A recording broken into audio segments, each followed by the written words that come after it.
menancapkan kekuatan ekonomi umat. Kita ingat dialog ketika Nabi datang ke Madinah, diutuslah 3 atau 4 orang pengusaha berpengalaman.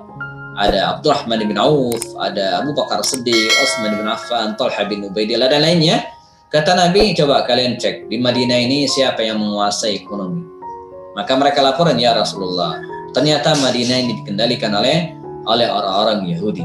Harga bahan makanan pokok, sembako, ya, mereka yang tentukan. Ya, mungkin persis kayak sekarang. Ya. Jadi mereka yang tentukan semuanya. Jadi yang lain nggak bisa berkutik ya. Kata Rasul, coba cek lagi gimana mereka bisnis. Ternyata diketahui ya, mereka bisnis dengan cara yang tidak syar'i, zalim, ya, curang dalam timbangan. Ya. Jadi kalau beli buah yang mestinya sekilo, ya, nggak tahu cuman 8 gram, yang nggak nyampe 1 kilo. Ya. Kalau mereka jual buah-buahan yang atas bagus semua, yang di bawah jelek.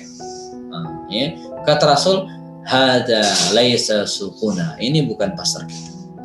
Kita bikin pasar baru, kata Rasul. Maka Nabi menggagas pasar khusus, ya, pasar spesial yang menerapkan nilai-nilai Islam. Man ghasyana falaysa minna. Siapa yang pengen curang, bukan bagian dari kita, kata Rasul.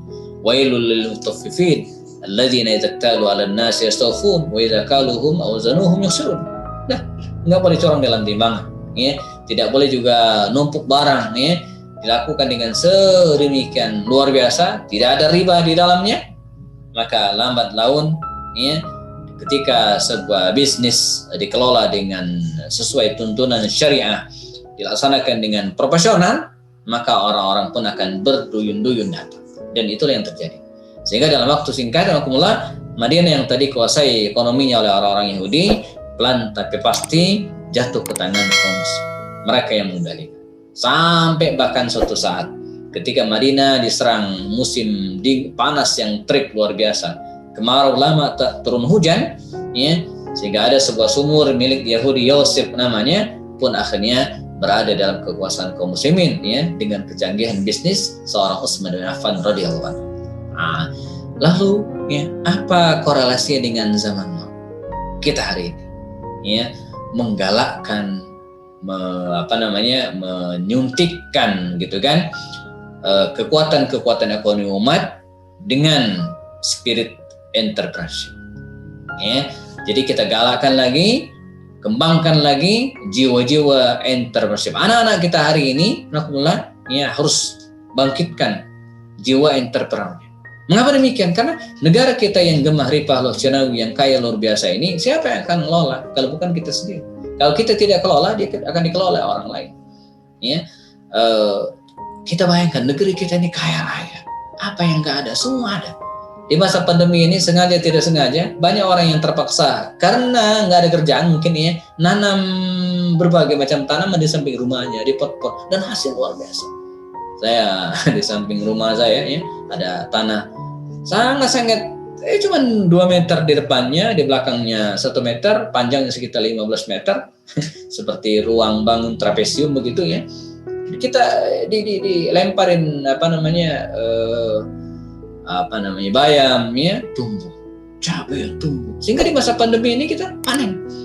Luar biasa, kaya Indonesia itu. Indonesia kaya raya. Ya. Nah, dari aspek apa? Dari aspek sumber daya alam. Yang kedua, jemaah, dari aspek sumber daya manusia, SDM. Kita ini kaya. 260 juta penduduk Indonesia. Itu orang semua itu. Apa maksudnya? Selama ini kita menganggap bahwa besarnya jumlah penduduk Indonesia ini kita anggap sebagai beban. Padahal itu adalah potensi. Bagaimana disebut potensi? Begini. Australia itu, ya, kalau kita lihat jumlah penduduknya, ya, nanti silakan cek gitu, ya. Jumlah penduduk Australia itu sekitar 25 juta orang. 25 juta penduduk, ya. Jawa Barat itu tidak kurang dari 50 juta. Silakan searching internet kalau nggak percaya, ya. Kalau nggak, tanya sama Kang Aher, ya. Pasti ingat dia, saya kira, jumlah penduduk Jawa Barat, ya, 50 juta orang. Ya, jadi penduduk Jawa Barat itu 2 kali lipat jumlah penduduk Australia. Maknanya apa? kita mau jualan apa aja, banyak pembelinya. Mengapa orang-orang Australia itu mempelajari bahasa Indonesia? Saya pernah 2013 agak lama di Melbourne, di Australia, dan saya tanya, kenapa Anda pelajari bahasa kami di sekolah-sekolah? Jadi orang-orang Melbourne itu ya, bahasa yang dipelajari, bahasa asingnya bahasa Indonesia. Kata dia apa? Kemana kami menjual produk kalau bukan ke Indonesia? Ya, kan jumlah penduduk mereka dikit, susah jualannya. Kita bujibun banyak.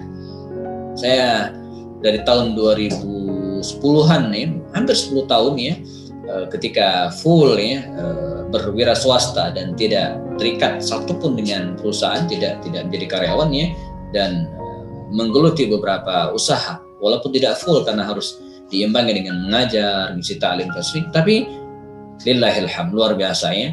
Ada 20 sekian buku sudah saya terbitkan dan itu tidak ada di toko buku. Saya jual via online dan laku. Begitu luar biasa ya. Di masa pandemi ini ya, awalnya saya bingung juga ya, karena biasa ngisi banyak talim, kemudian di rumah lebih banyak di rumah ya, dan saya pikir kalau jualan buku di masa pandemi nggak akan laku. Siapa mau beli buku di masa pandemi ini? Orang beli makanan susah gitu ya. Ternyata enggak. Begitu saya mulai galakkan lagi promo dan seterusnya, ludes gitu kan. Buku saya yang judulnya Beginilah Rasul Bisnis yang ada di monitor ya, di mana ya yang terlihat di Zoom ya, itu ludes, sudah nggak ada lagi ya. Ternyata orang kalau di rumah nganggur, nggak ada kerjaan, ngapain ya? Buku, baca. Begitu kita kirim fotonya lewat WhatsApp ya, mereka langsung order, dan kita diuntungkan dengan kemajuan teknologi hari ini ya. Kita bisa memanfaatkan media sosial untuk mengembangkan dunia wirausaha. Nah, sekiranya ini juga yang harus kita munculkan dalam diri kita, dalam diri anak-anak muda kita ya, membangun kembali jiwa-jiwa entrepreneurship ya. Jadi kalau ini kita laksanakan 5-10 tahun ke depan, Masya Allah, kita akan kebanjiran para entrepreneur ya, orang-orang yang bergelut dalam dunia bisnis. Jadi ketika mereka keluar dari perguruan tinggi, lulus, mereka tidak sibuk mencari pekerjaan, tapi justru melahirkan ya, perusahaan-perusahaan dan menciptakan lapangan pekerjaan. Ini akan membangkitkan